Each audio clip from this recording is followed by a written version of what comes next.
Hello, welcome to another session. Today we're going to address this very important class of problems that you encounter in driven oscillator. So you can get there are these two examples here: a mechanical oscillator here, where you have this block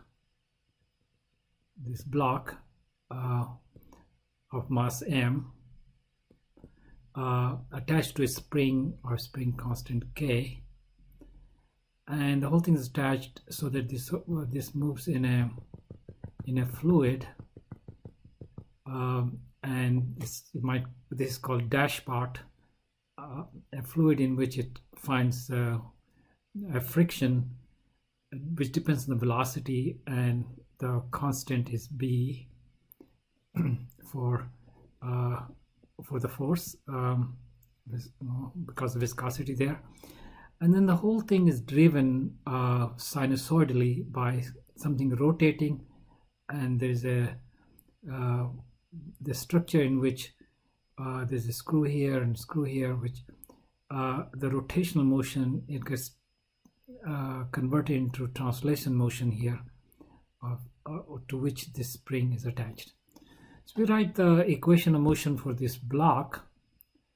You have mass times acceleration, and x is determined from when the spring was not stretched, and x is in the coordinate with respect to that, and that's the origin over here. So you've seen this. This is the damped oscillator. This part is damped oscillator, and this is the force that would be exerted by this driving force. So this is called driving force. Now this is really difficult to set up. Ordinarily you find a similar system in an electrical setting. So you have some AC source attached to, there's a capacitor attached, and then there's a inductor and the resistor. So this is so-called RLC circuit, and this is series RLC circuit, and the current flows into the capacitor, charges the capacitor, and on the other side current continues to flow, and because AC, some other cycle current will flow the backward. And when you write down circuit equation for this, you will get for the charge that's building up at the capacitor, you get this equation. You can see these two equations. The left side is for the Q is X. It's kind of identical in terms of, I can identify M with L, K with 1 over C, B with R. And on the right side, a similar thing happens.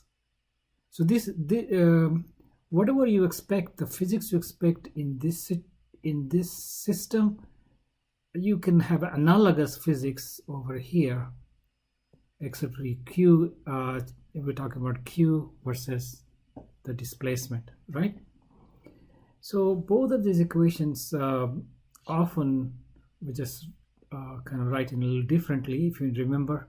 So you can divide by M. So you have a K over M, B over M, and F0 over M, and divide by L, R over L, and V0 over L.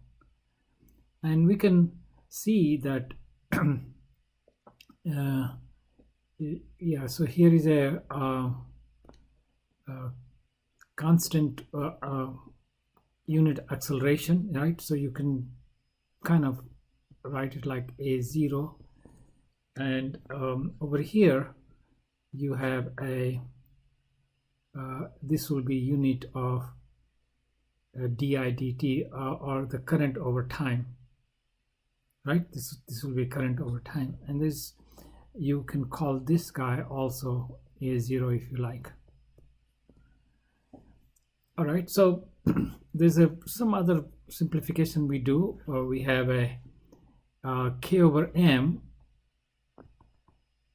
we use omega 0 square, and B over M, we use gamma for that.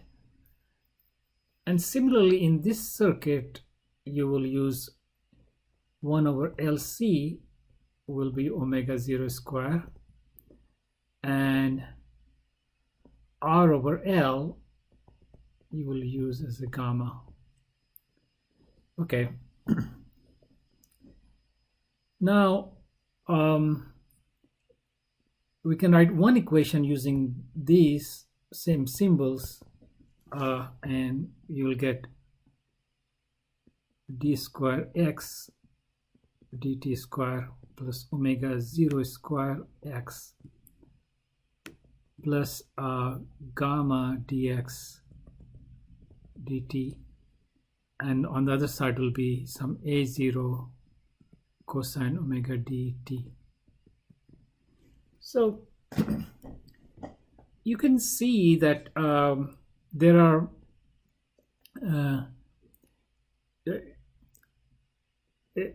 there will be a solution of this problem that will have to somehow, if I plug in x, has to give me something proportional to cosine omega dt. This was the time dependencies. So this is a solution of this thing will have to involve that. Say the solution of, so this is called particular solution, and so x has to be, let's call it x, denote that solution by xp.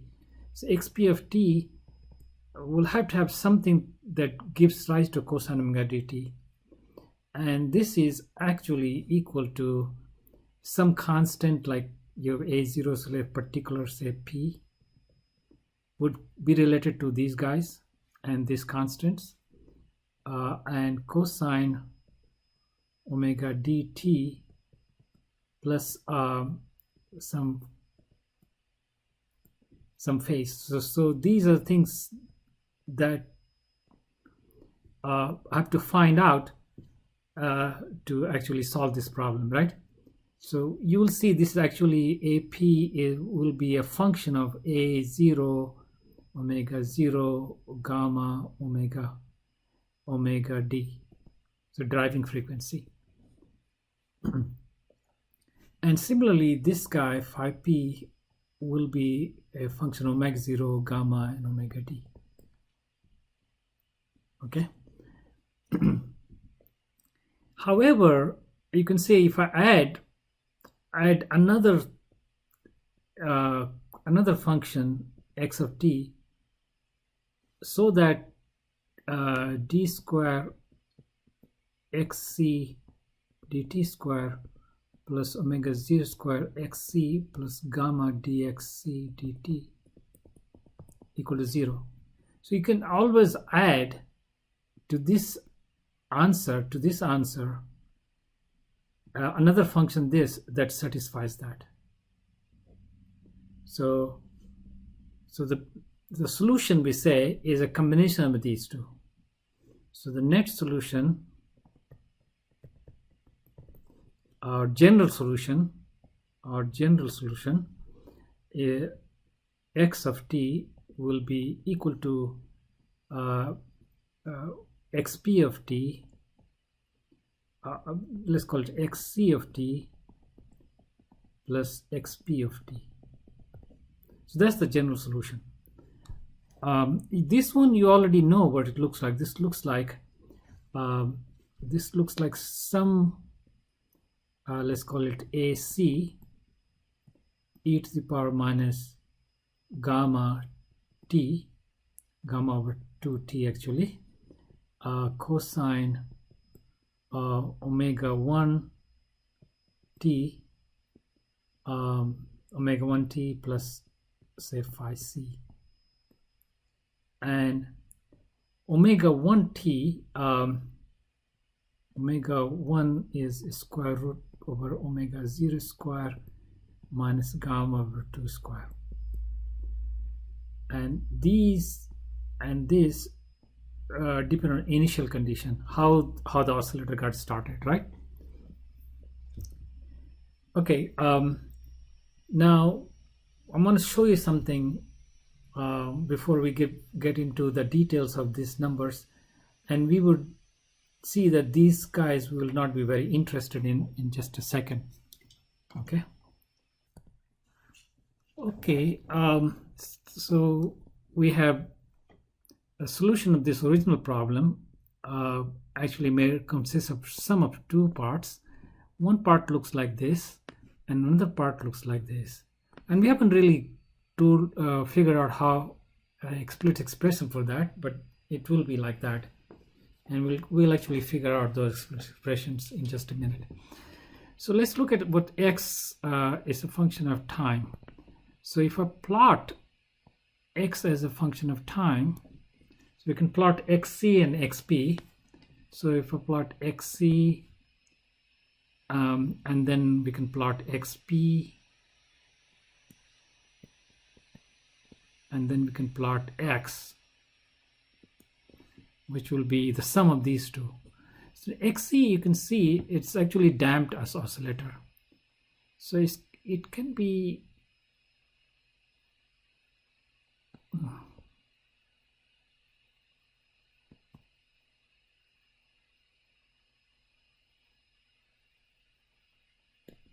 it's going to oscillate like that, right? And if I plot this guy, this is not damped. This will be it will be it has frequency omega d. This time period here, this t is 2 pi over omega 1, and this guy has its own time period, but this it never dies. So it's between this and this, AP and minus AP, and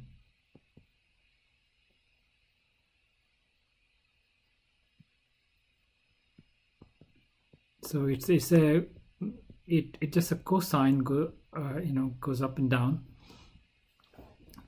and phi p determines where it starts at t equal to 0. It's a top or it's middle, somewhere at 0 or somewhere down below. So that's the phi p. That's what phi p determines. And when you add this, you can see that maybe there is a time where this will make some contribution here to this, and so this will be a somewhat complicated sum.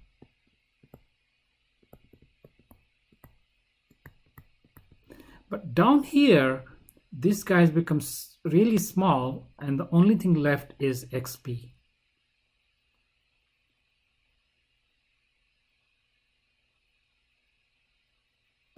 So this is AP minus AP, and so this part is pretty steady, and it goes with time period. This t is 2 pi over omega d. So it oscillates at the frequency of this. So this part is called steady behavior. And what is this time? If you look at it in here, this thing is going as e to the power minus gamma over 2t because of this. So this, this one inverse of that is a time constant for which is 1 over e. So when say if this is 1 and this is 1 over e, then this time over here will be 2 over gamma because of that. So you can see that if the time is much greater than 1 over gamma, so this is when time is much 1 over gamma, will be in this scenario, and this will be time is less than 1 over gamma, will be in a more complicated summation of these two. The amplitudes are here also different, this AP and A, and this starts out as some AC, so this may be widely different amplitudes. So this part is usually important when you're looking at a more immediate effect, and with which if you wait long enough, this thing will all die out. And so because it dies out when you wait long enough, this part we call it transients, and this is the steady state, and that's the time that. And it turns out we're going to be mostly concerned when we look at driven oscillator, mostly concerned for this behavior. Okay. All right. So having determined that we only concerned with this, we are not going to worry to find out what this looks like, what this looks like for us. Okay. And if you want to see more complete about those guys also, you should see www.physicsbootcamp.org. Okay, so now I want to address that. What will be the expressions of this, and what are the consequences of some of the consequences of those expressions? Okay, now we want to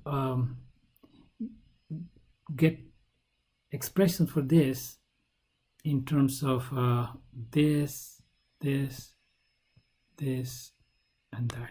So those are the expressions I'm going to get. Okay.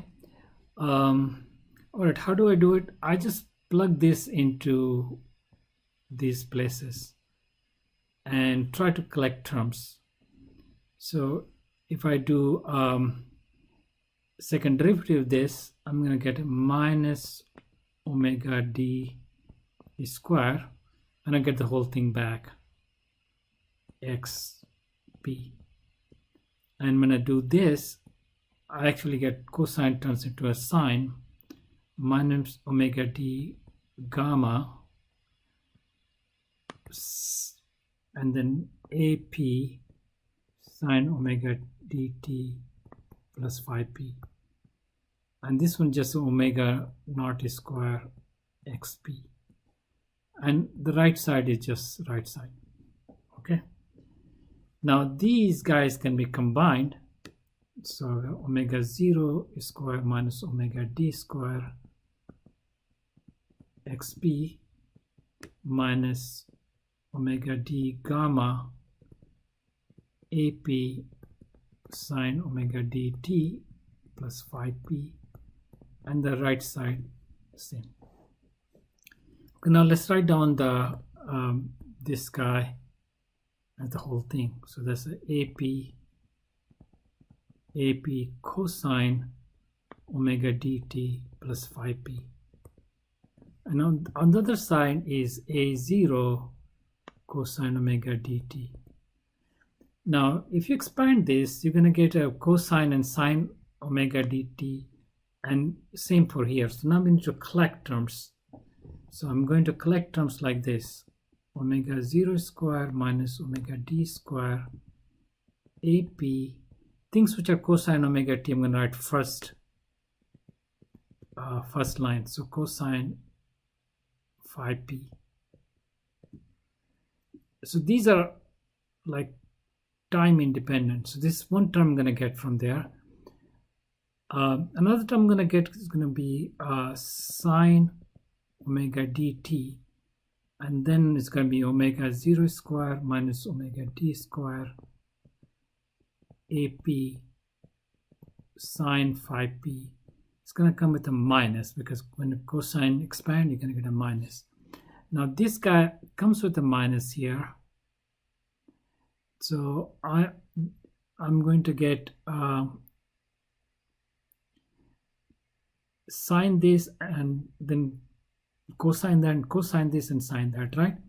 So I'm going to get a minus omega d gamma ap cosine phi p sine omega dt. And then I'm going to get omega d gamma ap sine phi p and cosine omega dt. And all of this will be equal to a0 cosine omega dt. So these are, notice this is these are the terms that have cosine omega dt, and these are the terms that have sine omega dt.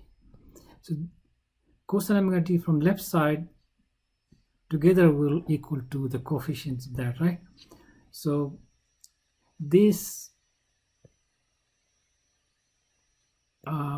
with this will equal that, and this with this, and there's no sine omega t equal to 0. So I'm going to write that answer, two equations. One will be omega 0 square minus omega d square cosine phi p minus omega d gamma sine phi p, and this whole thing times ap equal to a0. So if I know cosine phi p and sine phi, I can put in there and I can get ap. From the other one, so this one equation I'm going to get, and the second equation will be from the, this is from coefficients of cosine omega dt. And from sine omega dt is going to be minus omega 0 square minus omega d square ap sine phi p minus omega d gamma ap cosine phi p, and that has to be equal to 0 from coefficients of sine omega dt. Okay, you can see the ap cancels out from both of these. There's no term on the other side, and from there I can get the tangent phi p is just going to be I can take this on the other sides plus and divide by minus, so I get an omega d square minus omega square omega d gamma. And of course from there I can play tricks of a triangle. Call this guy omega d gamma and omega d square minus omega square. Then this is square root of this square plus this square. And from there, this will be phi p. From there I can read off sine of phi p will be omega d gamma over the square root, and cosine phi p will be omega 0 square minus omega square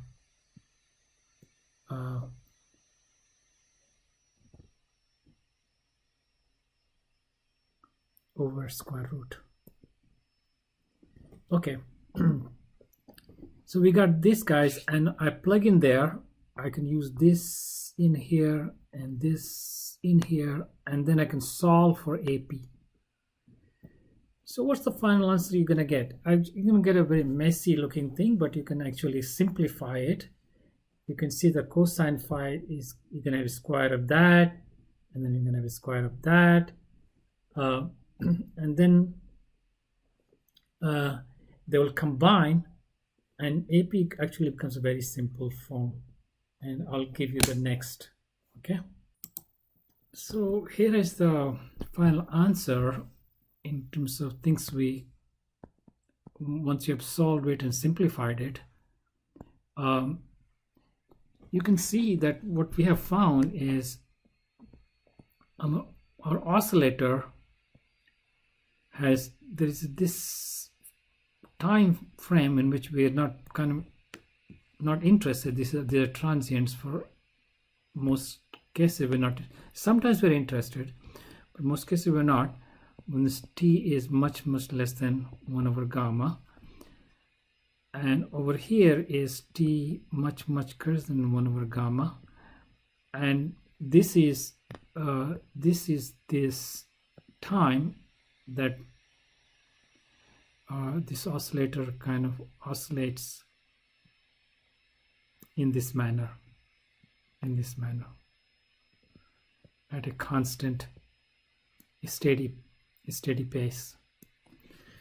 And so this is a steady state of driven oscillator. Okay, and so from here to here is AP, and this phase you can is, if you remember, driving force was equal to some F0. This A0 is F0 over m, and this F0 cosine omega dt. So this phase tells me this displacement versus the force, what is the difference in the phases of them, or if you look at them as circle. So if you look at a circle for this cosine as a circular function at say t equal to 0, say the force is pointed, of course always pointed in the x direction, but this is a circular representation of the cosine. So force is this much at t equals 0, say. A little bit later force is this much, and in this circle is kind of rotated. That's just the projection of that. This arrow is not a force, so arrow is kind of represents some kind of time, and so this is omega dt. This arrow rotates and the force goes from this much to that much and back and forth. This is the force. So when you look at it that way, then if at t equals 0, of course it's not here, but at some t, let's see, at some t, you have the force largest at some t, or maybe say force is this much, force is that much at some t. And so we have, so how much is xp? Xp is actually depends on, it can be ahead of it or before it, depending on the sign of this term, right? So, and the sign of this term depends on the relative sign of this, the driving force versus omega 0 square. So let's see, this is positive. So at that t, the angle could be like that. Let me get another arrow for it. So this is omega dt, and so this omega dt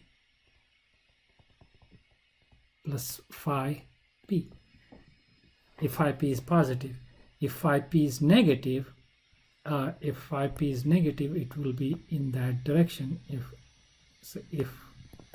phi p negative, so you can see that amplitude is that much. If phi negative, amplitude is actually pointed in the opposite direction here. Force is pointed this way, but the amplitude is pointed in the other direction. So you can, our amplitude is negative. So what phi p is telling me is whether the displacement is in phase or out of phase with the applied force. Okay. Now let's look at this amplitude. When you for varying frequency, so if you have a driver and you drive it at different frequency, you would actually change the amplitude. So what will happen is, if I look at for one driving frequency, amplitude may be this. When if I change that driving frequency, maybe increase it, maybe amplitude goes up.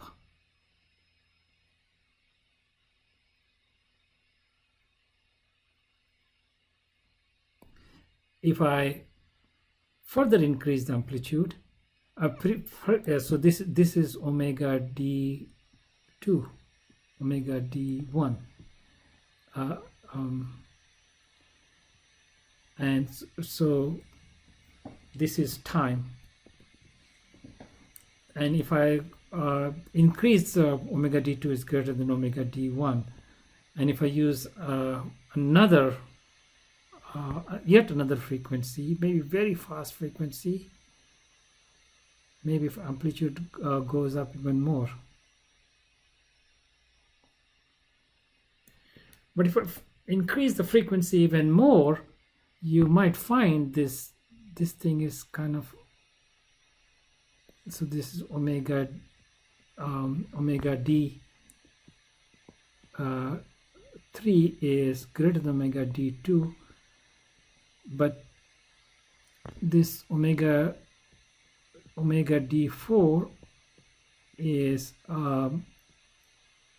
greater than omega d3, but amplitude is wrong. So if you plot the amplitude, plot AP versus driving frequency, you often see that this goes up and comes down. So there's a frequency at which it is maximum. This phenomena is called resonance.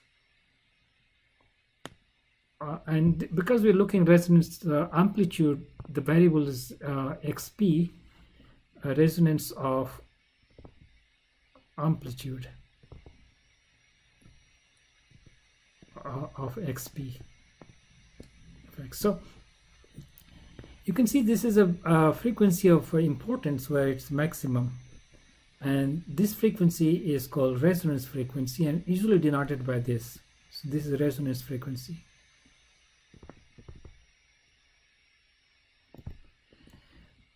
And you another thing that was important is the width of this, and usually at half height. At half height, so this is height is, so this is height. So at half height, what's the width? That tells you whether resonance is a very sharp one or a very narrow one. So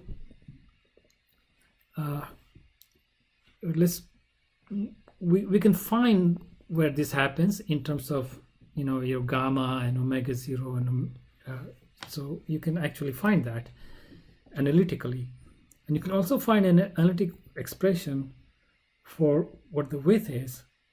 Okay, and the width depends on how good an oscillator it is. You know, depends on gamma, which is depends on quality of the oscillators. So if I so let's look at clean this up, and let's look at some of the expressions. Okay, so want to know what's the where this will be maximum, right?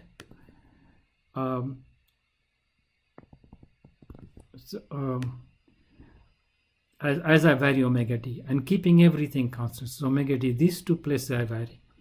That means 1 over AP square will be minimum at that point.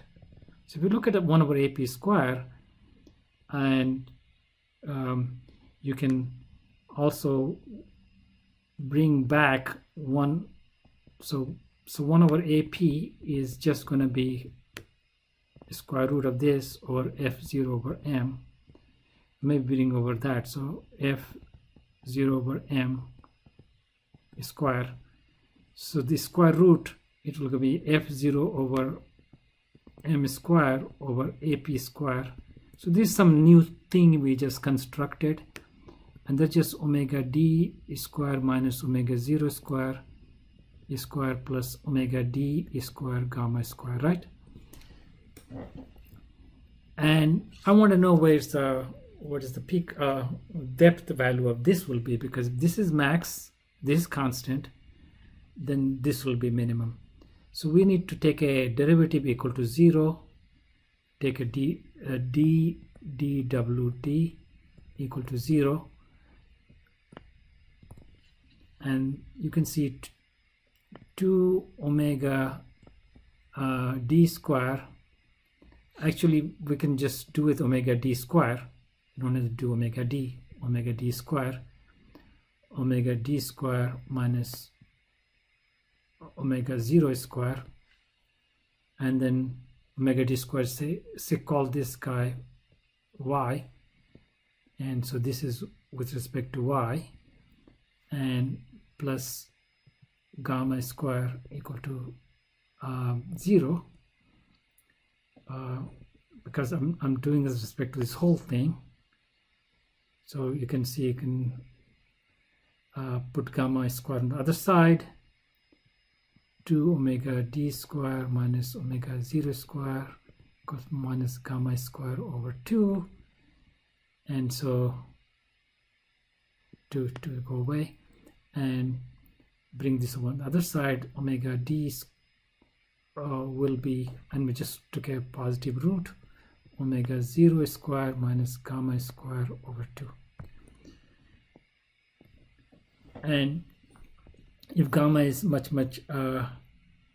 it's less than omega 0, so this will be omega 0 if gamma is much less than omega 0. It's very good as oscillator.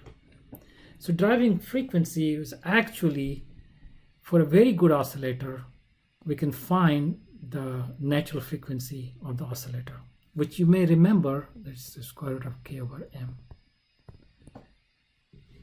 or 1 over square root of LC for the electric circuit we had earlier. So this will be the resonance frequency. So this will be called omega r, and I'm going to kind of stop here.